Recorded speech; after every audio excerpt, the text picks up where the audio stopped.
Olá, eu sou Carla Cardoso, sou pedagoga e estamos hoje na quarta live falando a respeito do Enseja 2024.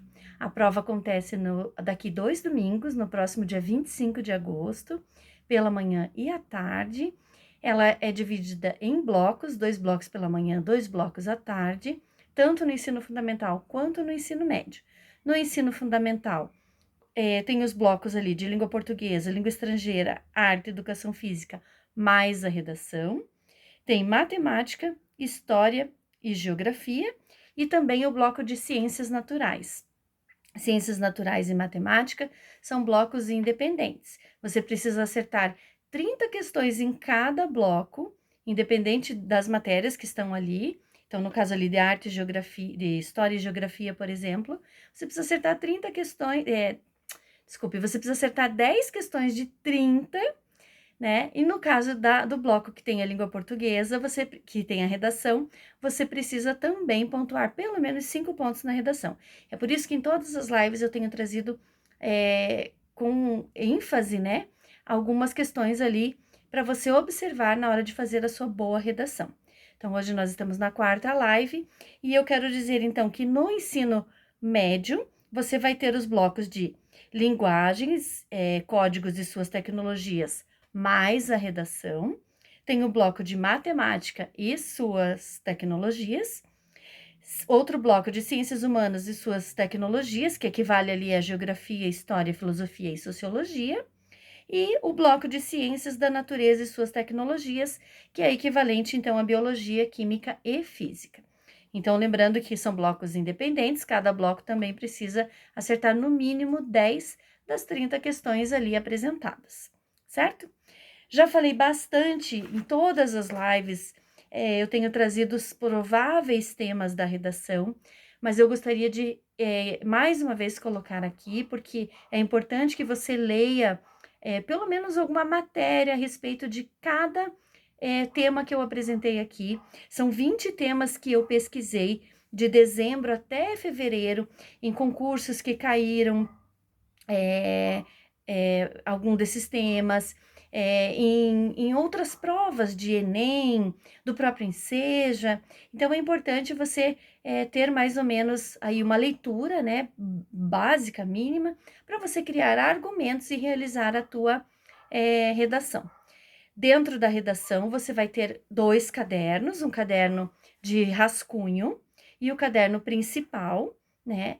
Nesse caderno principal, você vai ter ali 3 temas apresentados, dentro de algumas daqueles tipos de redação, né? Narrativa, dissertação ou descrição. Aí eu não sei exatamente o que vão cobrar esse ano. A maioria dos tipos de redação que eu vejo é de dissertação. 90% dos casos que eu pesquisei foi uma redação dissertativa. E dentro desses 3 temas que eles são apresentados ali, você vai escolher um dos temas, né, uma das redações, para você desenvolver o teu próprio texto. O texto tem que ser autoral, não pode ser uma cópia dos textos principais, e se você utilizar algum trecho dos temas principais ali, você precisa referenciar. Você precisa dizer da onde você tirou. Então, depois que você copiar ali uma frase ou alguma citação, alguma questão ali, você vai colocar entre aspas, né, essa citação e vai dizer que foi retirado do caderno do Ensejo 2024, de tal texto, enfim, tem que referenciar, né, exatamente como estará ali no final do texto a referência para você poder não correr o risco de ter como fosse um plágio, uma cópia, enfim, certo? Então, eu vou repassar rapidamente os 20 temas, né, que eu tenho colocado aqui para vocês em todas as lives, mas na primeira e na segunda live eu trouxe, né, esses temas bem diluídos ali, né, eu conversei bastante o que pode ser que você possa escrever, alguma questão ali dentro daquele texto, daquele tema. Então, você volta lá, assista o primeiro e o segundo, a primeira e a segunda live, você vai encontrar com o mesmo título, só que live 1 e live 2. Semana passada eu fiz a live 3 e hoje eu estou fazendo a live 4, certo? Então, é assim que você vai localizar ali no meu canal. Então, vamos lá.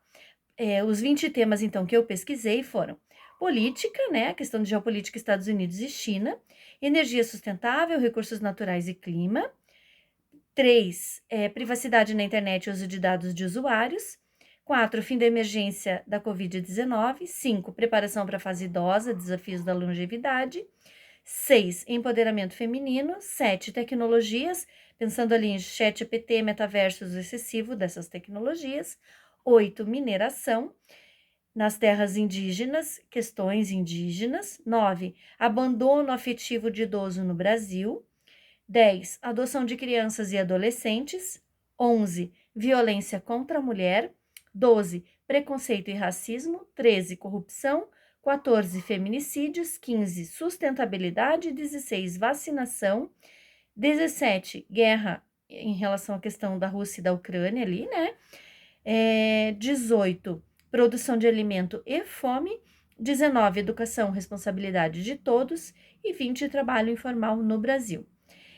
Quero lembrar também que todas as minhas lives não tem nenhuma intenção de eu vender algum curso posteriormente, nada, realmente eu estou fazendo isso gratuitamente, né? Uma forma que eu entendo que eu posso contribuir com pessoas que necessitem dessa certificação, que precisem ou para avançar no trabalho, ou para melhoria de condições no trabalho, ou até conseguir um emprego através através não, digo assim, que exijam, né, o certificado de ensino fundamental ou de ensino médio.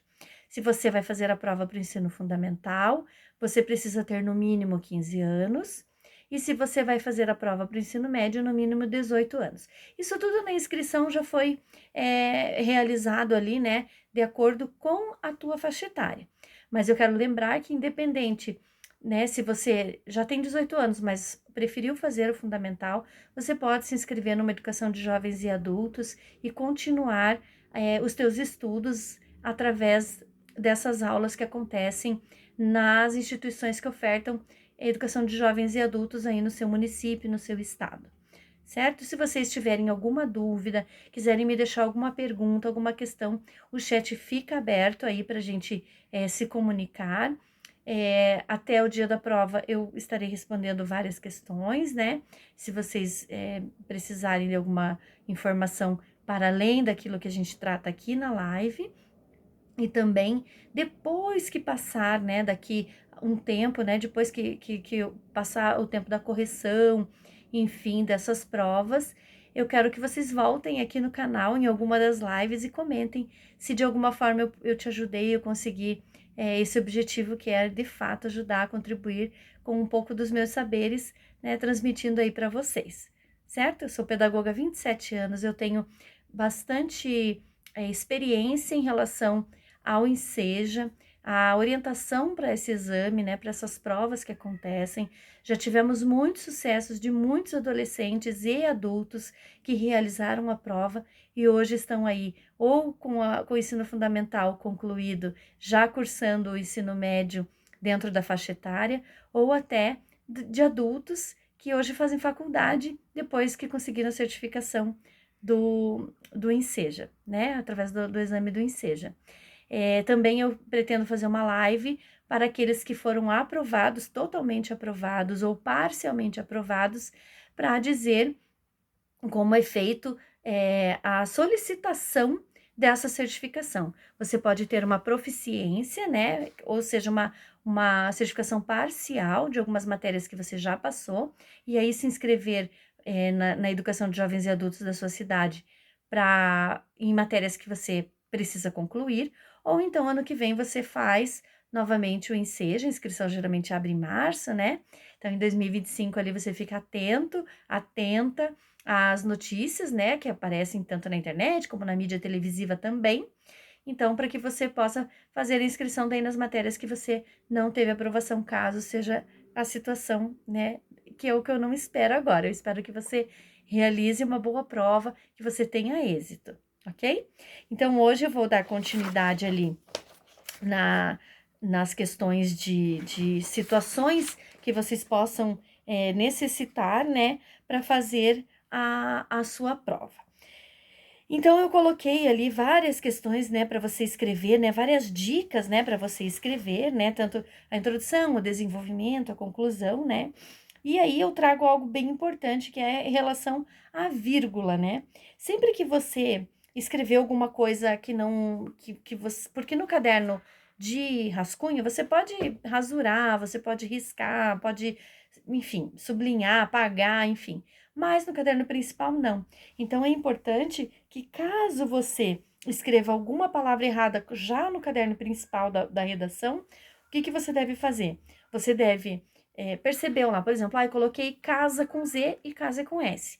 Então, né, você escreveu casa, percebi. Põe uma vírgula, escreve digo, põe outra vírgula e escreve casa com S. Esse erro, ele não é computado, né? Então, é como se você não tivesse feito esse erro, né? Cometido esse erro. Então, esse é um dos exemplos, né? Então, você observa que errou e logo após esse erro você já escreve a palavra digo. Ou então, ontem eu fui no cinema de carona com meu amigo, digo carona com meu amigo, né? Nesse caso, você percebeu o erro no final da sua frase, né? Quando você estava quase finalizando. Então, ao invés de você colocar diretamente depois do carona ali, que colocou 2 R's, você vai continuar a frase ali e escrever depois o digo. Tem uma outra situação, né, que eu sempre coloco para vocês. Não usar a expressão etc, que quer dizer etc, né? Porque é uma abreviatura de entre outras coisas. Então, ela não finaliza a ideia, ela deixa uma margem para diversas interpretações. Então, procure não usar entre outras coisas, procure finalizar. Então, um exemplo que eu coloco aqui, né? É que se você coloca assim, eu fui pra praia e levei guarda-sol, cadeira, etc. Não, eu levei guarda-sol, cadeira, uma canga, uma água, um chinelo, um boné e um protetor solar. Defina a tua frase e explique o que é que qual era a tua ideia principal, certo? Outra questão, na repetição das ideias, você use vírgula entre as palavras e a letra E antes da última palavra, que foi o caso que eu dei agora, né? No sentido, o exemplo que eu falei agora, que eu comentei agora. Fui para a praia, levei tais objetos e, para finalizar, o último objeto, certo? Não use gírias, né? Substitua por sinônimos. Eu falei lá, acho que na segunda ou na terceira live, a respeito dos sinônimos, né? Então, principalmente na questão ali que hoje os jovens escrevem muito como fala, né? Então, eu tô de boa. Não, hoje eu estou bem. Não, eu tô de boa. Tô de boa é uma gíria, né? Palavras estrangeiras também, né? Que vocês podem usar, né? Ontem eu ganhei um game do meu irmão.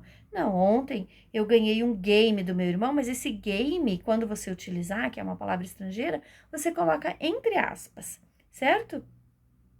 É proibido você abreviar palavras. Tô, pra, você, tá, né? Então, o correto como que é? Estou, para, você, está, não é, né? Não é né. Eu falo muito né. Então, o certo na escrita é não é, não é. Então, é sempre pensando ali também na pontuação final que tá na live passada, na live de número 3, eu falei bastante sobre as pontuações, né? Exclamação, interrogação, ponto final. Então, percebam, voltem a live, as lives estão sendo curtas, menos de 30 minutos cada live, dá para assistir e fazer uma boa prova e fazer umas anotações para fazer uma boa prova, certo? Cuidem com a concordância, no caso do singular, né, e do plural. Não é eu comprei 3 pão, eu comprei 3 pães. Cuidem com isso, né? Evitem usar numeral. Tenho um caderno, coloca lá o número 1. Não, tenho um caderno, por extenso, um caderno, certo? Não escreva como você fala, né? Nós foi no mercado. Não, nós fomos no mercado. Tem gente que escreve como fala. O falar não é errado, mas a língua portuguesa, ela tem sim as suas regras e na redação as regras serão cobradas, certo? Não fuja do tema, né? É, por exemplo, lá você vai falar sobre o trabalho noturno, né? Só que durante a escrita você fala outra coisa que não tem nada a ver. Então tente seguir essa ideia, né? O tema não é título. Você tem que criar um título para a redação. Lembre-se de escrever esse título, nem que seja no final. Então, na primeira linha, você já deixa a linha, pula uma linha, deixa uma linha em branco, pula outra linha e aí começa a redação. Para você lembrar de voltar e escrever o título lá na primeira linha depois, certo? Que o título não tem nada a ver com o corpo da redação, lembrem-se disso, tá? Procurem buscar ali as notícias atuais de janeiro até junho, que a elaboração da prova acontece aí, imagino eu que até maio, junho, né? Então é importante que vocês se atualizem, certo? Lembrem-se de passar a limpo a redação no caderno de provas, né? Se não passar a limpo, lembre-se que eu falei na semana passada que você fica com a nota 0. E capriche muito nessa letra para quando você for passar a limpo, ok?